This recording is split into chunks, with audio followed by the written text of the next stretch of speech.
Gordon Povey. I'm CEO and founder of a company called Better Internet Search Limited, but I guess we're better known as Kin now because that's the brand name of our search engine. So it is blockchain related, it's Web3 related, but I'm going to tell you about Kin, which is community-based, ad-free, privacy-preserving search engine based on Web3 technologies. So I'll tell you something about the actual application, the search engine, how it relates to Web3, how it relates to the community. I'll also then talk about our tokenomics, which I guess is the thing that might be of most interest to a lot of you. I'll also run a short video where I'm actually demonstrating the search engine in use. I could do a live demonstration, but I'm used to the spectator effect and lack of Wi-Fi or whatever, so I've decided to run that as a video. I don't think the audio is going to come out, but I can just do the kind of voice over on that for you. So maybe start with the motivation. You know, why did we want to start a search engine? Why is there now a search engine in Scotland? Like many people, I think we were dissatisfied with the way the web looks today. And I think the way the web is today is not the way that Tim Berners-Lee had envisaged it when he first invented it, and he certainly stood up and said quite a few things about what he thinks and how it should be changed for the better. Today's web is largely kind of Web 2 technology, centralized, controlled by a few monopolies. The majority of services we use are controlled by very few companies, mostly US companies. And what they're doing is creating silos of harvested personal data in order to power the machine that they operate, largely because the business model for most things on the web at the moment is ad-based. So the ad-based revenue model leads to some undesirable things, which is that the user really becomes a product rather than the customer. You know, the customer is really the advertiser, and it's your attention which is being sold to the highest bidder. And it's not just for advertising. This leads to things like, you know, it's clicks that actually make money for these advertisers, so they're seeking clicks. So you do get things, you know, like clickbait, in order to make you click onto things. Fake news, just things to grab your attention, your interest, to make you click on something, which then takes you to something else with more ads that you hope you'll click on to make them money. So it's not really the greatest business model. And I think today's web, from a lot of people's perspective, it's unfair and undemocratic. Users have very little influence over the actual services that we're using on them, and it's difficult to change because monopolies ensure that we've got very limited choice. So that's kind of the motivation, and I quite like some of the things that Tim Berners-Lee had said about the way the web was, and this one from a few years ago kind of struck me about there being two myths that are basically limiting what we can do with the current web. We've got this myth that advertising is the only possible business model for web-based companies, and also the myth that we can't change things. We can't, you know, change the way the platforms operate. And I think Web3 is actually shifting the dial there. We can change things. We can start operating in a different way. We can start decentralizing things for the better. So, well, let's just talk about Kin and why, you know, what we are and why we're fundamentally different to what's available at the moment. I'm sure you're all quite familiar with the first generation search engines, the likes of Google and Bing, I guess, fall into this. And what they have is an advertising model. So you get a bunch of ads, and they're harvesting your data at the same time, so that you can target the ads not just while you're looking at the search engine, but also later as you move around the web. And then you've got a bunch of results, and these results are ranked according to SEO algorithms, the search engine optimization. Which is another issue in itself, which I'll touch on. Of course, second generation search engines came along, likes of DuckDuckGo and Quant, and what they were selling as an advantage, as a USP, is privacy, which almost seems daft that your privacy is a unique selling point. You know, for goodness sake, it's a right. We've got the right to privacy, and the privacy over our data, and GDPR gives us some of of these rights.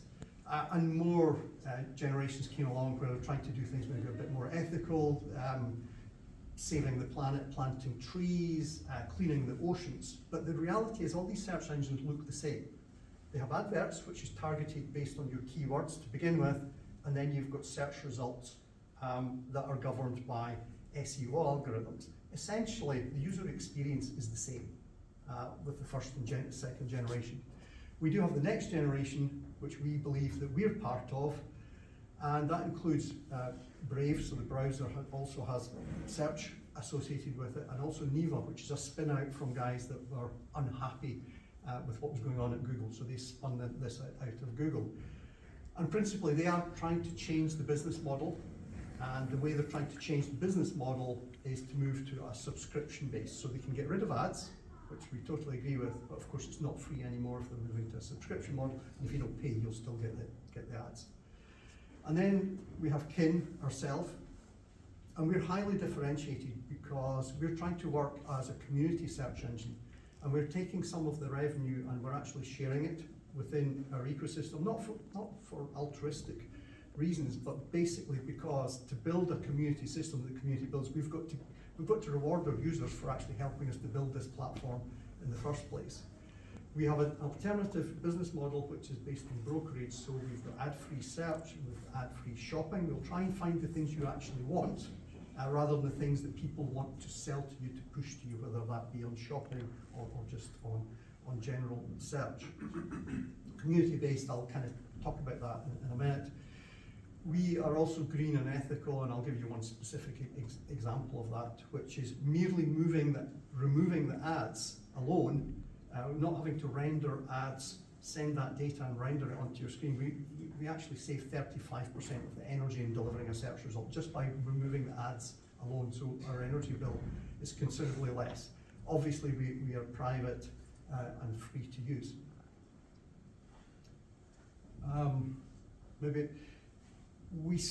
I started the search engine effectively six years ago with filing a patent around some ideas. We didn't start the company until some years later, but I actually noticed when I was preparing this talk, it is 6 years today since we actually filed that patent, which was granted in 2022. And the patent covers a unique way of searching so that we can filter and re-rank according to what you're really looking for rather than what people are trying to push. The patent also covers areas of encryption so that we can encrypt data and process encrypted data so that we can't actually see any personal data while we're still able to use it to try and personalize the actual search results that you want.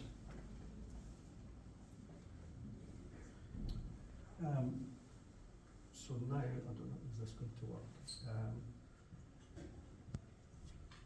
I'm going to run a little video here. It actually just shows the search engine being used. I'll give you a link so that you can actually link to the search engine, try it out for yourself. It's free to use. You do need to sign up for an account. But in this video, really what we're doing is showing the results that we get from Kin. And a lot of people say, but they can't possibly be as good as Google. So we're doing a direct comparison. Here's what Google said. Here's what we said. You can choose which is better, and you can do the comparison yourself if you want. So there's audio runs with this, but I don't think you'll be able to hear it, so I'll probably mute that totally, and I'll just give you some kind of commentary if I can kind of remember what's coming up. But this is what the main interface looks like. If we want to search, just like a conventional search engine you used to, we can search organic results on the web, we can look at news, we can look at images, we can look at videos, and the interface is pretty much what you'd be used to. And here, I think if I start running that, so we're searching for Web3, see what comes up with Web3. So here's results from our search engine for Web3. I know you've not got a chance to look at them, but I believe they're quite relevant. If we want to compare with the equivalent results from Google, we can type in, if we do :G, actually forces us to restrict the results only to those that we could actually go and find on Google. Interestingly, Google have decided the top result for Web3 is a Google domain itself, not biased or anything. So here's the equivalent to Google results. There is an advantage to doing the search on our search engine with Google actually as well, which is you don't get the ads. But you do get Google results, and we believe ours is better. And this is news, so this is Google News, :G, and you can see relevant results for Web3.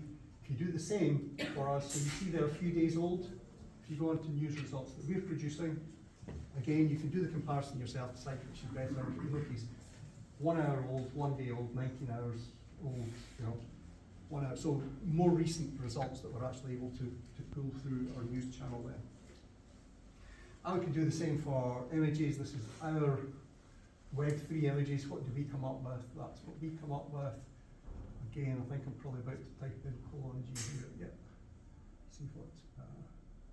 So that's the equivalent Google. You can do the same for Bing. You could do :B and it'll give you the Bing results instead of the Google results. So I think ours are more relevant. Again, you can do the comparison yourself, but it's just to try and prove, yes, our search engine is as good as the incumbents out there, and it's even better because it's not got ads and there's all sorts of other advantages that we'll actually come to.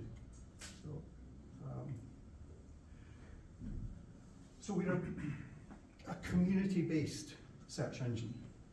So it's a Web3 community where we have an active ecosystem of users who participate in activities that actually help us to build the platform and to grow the platform, and that we try and share our success with the people that help us actually create that success. So the benefits to the users, to key users, we reward for activities that either grow our community, so we're giving tokens, which we'll talk about in a minute, to our users that do referrals and someone comes on, or help to create revenue through doing shopping searches where we can actually take a small cut when a product is actually purchased, or that helps develop the platform, that helps to train our AI.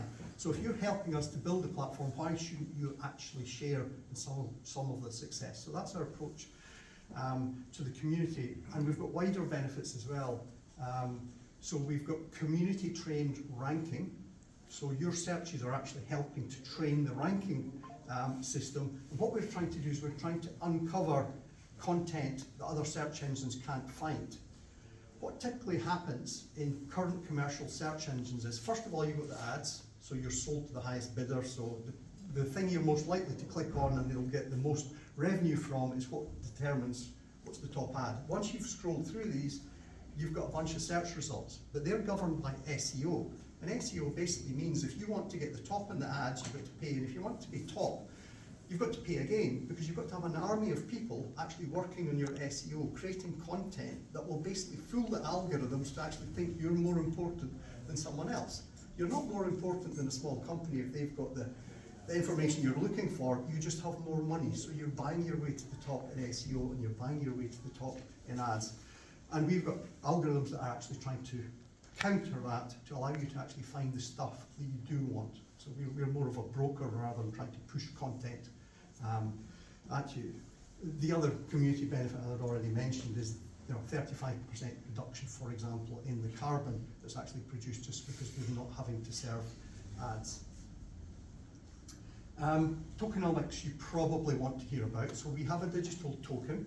We issue tokens to our users. The system's not fully functional at the moment, but we've got elements of it that are. It's a circular economy that we have created. Not quite a circle, I know, but there are three elements to this. There's the KIN platform itself.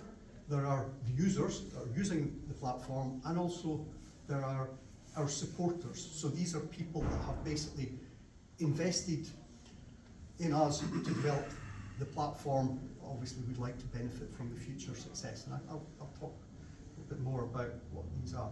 So the KIN platform is able to, or has, minted tokens on the blockchain. We use the Partisia blockchain, which is a Danish-based blockchain. We have reasons for choosing them. They also have a Zug-based foundation in Switzerland. So we have a smart contract that runs on that blockchain, allows us to mint up to a certain amount of tokens. We've so far minted about 5 million tokens. Our absolute maximum is 2 billion. We cannot go beyond that based on our smart contract. We use these as rewards for users, and we can also issue them in other ways. So We encourage users to do things, as we say, that help to grow the platform, help to generate revenue, help to train the system, and we give these as tokens. So it's called KIN NPC is the name of the token, and we're issuing these to our users. So what happens, of course, is the users start gaining tokens. The pot that we have starts to go down, of course, because we are issuing them as the platform is used by more and more users. We can also issue tokens to people that want to buy blocks of tokens because they want to support our project and help us to build the search engine. So we've also already run some small token sales, and we plan to do more of that. So we've got the KIN supporters that are kind of actively supporting us with cash as well. We close the loop, if you like, by our revenue share. So we're not giving money directly to our users. What we're actually doing is we're creating a primary market that will allow us in the future to buy tokens back at a price according to the demand and supply for them at any particular time. Secondary markets exist in that you can transfer tokens between users, and you can create your own secondary markets if you want. But the primary market is effectively within our own ecosystem, where we can purchase these tokens back using revenue share and according to basically the laws of demand and supply, basic economics, effectively, just like any money system. And of course that enables our supporters in the future, if they want to sell their tokens, they can do that on either the primary or second market. And also our users who have been accumulating tokens through the use of the platform, they can also sell through this mechanism. And so, over time, this kind of flywheel effect will get bigger and faster, and the demand for tokens will increase as we get more and more users onto the platform. And so the community will grow, the demand for tokens will increase, there's a finite supply, and therefore just naturally through basic economics, the actual KIN token price will start to increase. There is a full white paper that explains our tokenomics. Actually, it's not that complex, the maths. A lot of the maths is quite basic about the way it works. I'll give you a link to the website, and you'll be able to download the white paper if you're interested in more details about how it works.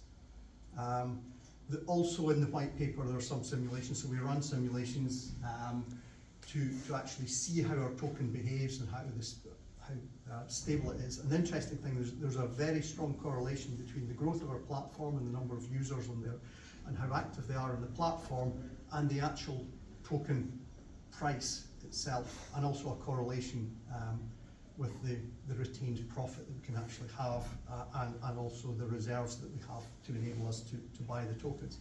And of course what's going to happen over time is the pool of tokens that the company has control over will diminish, and more tokens will be in circulation actually going around our economy. As you can kind of see, the number of user tokens going up and the number of company tokens is coming down. I think I've probably used up my time. I'll just finish there saying if you want to try it out, it's quite easy. It is searchkin.com or www.searchkin.com. That link will take you straight there. You can try out the search engine. You will need to sign up for an account to do that, but you should be able to do that in half a minute. If you're interested in the white paper and looking at our website, it's actually web3.searchkin.com, and there's links to the white paper, etc. there.